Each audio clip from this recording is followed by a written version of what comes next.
Druvas saldējums tirgū pastāv jau 38 gadus, un sākotnēji pie mums druvas ražotnē tika ražoti pelmeņi, dzirkstošais vīns, dažādi kulinārijas izstrādājumi. Šobrīd mēs ražojam saldējumu un ledu. Uzņēmumā strādā šobrīd 53 darbinieki, jo ir sezona, un līdz ar to mums ir daudz vairāk darba, kā piemēram ziemā. Un ziemā drusciņi virs 30 darbiniekiem. Vispirms mēs sagatavojam saldējumu masu, tad mēs to pasterizējam, jo masa ir jāuzkarsē.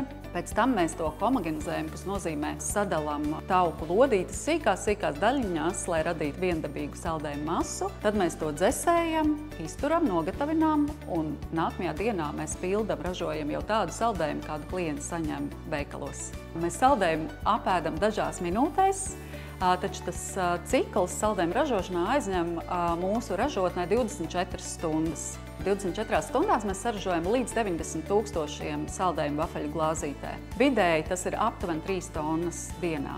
Saldējuma ražošanā galvenā izēviela būs pieniņš. Mēs savā ražotnē pienu iegūstam no Agrolets grupas uzņēmuma. Mēs arī ietilpstam Agrolets grupā, līdz ar to ir laba caurskatāmība kvalitātei. Galvenās izēvielas tiek iegūtas Latvijā, taču, piemēram, kakao mēs iegūstam ārpus Latvijas, tāpat kokosa tauki. Ir tādas atsevišķas izēvielas, kuras Latvijā šeit vienkārši nav pieejamas vai neauga, vai mēs neražojam. Tad šīs gan mēs iegādājamies ārpus Latvijas. Sezonu, ja mēs skaitam no maija līdz septembrim, tad sezonā mēs saražojam aptuveni 400 tonnas saldējumu. Mūsu sortimentā ir aptuveni 50 saldējumi. Mēs šīs garšas mainām, jo mūsu lojālais klients nāk pie mums un jautā, kad jums būs kāds jaunums un ko jūs šobrīd radat. Līdz ar to mēs tiešām turam tādu plašu sortimentu, kas pieejams ir tieši mūsu veikaliņos un arī mūsu e-veikalā.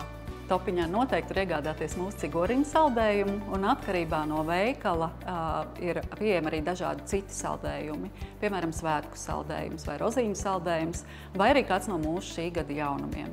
Mūsu saldējuma top 3 ir pirmkārt cigoriņš, jau nemainīgi, otrkārt tas ir rozīņu saldējums. Pagājušo gadu 3. vietā nonāca vasaras saldējums. Skatīsimies, kā šo sezonu veidosies šis tops. Mēs piedāvājam saldējumu ar sprakšķiem, ko iecienījuši bērni un jaunieši. Mums ir arī saldējums ar balzāmu, ar rupmaizes drumstaliņām un tumšo šokolādi. Taču jāatzīst arī, ka cigoriņu saldējums tādā starptautiskākā kontekstā ir īpašs, jo mums ir jāskaidro, kas tad ir tā cigoriņu garša un kā šis saldējums garšo. Savukārt mums šķiet, ka tas ir tāds tradicionāls saldējums Latvijā. Jā, no klasiskajām garšām mans mīļākais saldējums ir cigoriņu, jo tas bija man tēta mīļākais saldējums un ir joprojām. Taču no jaunumiem mans mīļākais ir tutas zemeņu saldējums. Pirmkārt, tā ir kvalitāte, jo mēs izmantojam tikai dabīgas izēvielas, īpaši tās atlasām. Otrakārt, mums ir ļoti dažāds sortiments. Un treškārt, tā ir mūsu paša ceptā vafelīte, vafeļu glāzīte. Druvas saldējums iet roku rokā ar prieku, tādēļ druvas saldējums ir jābauda labā garstāvoklī.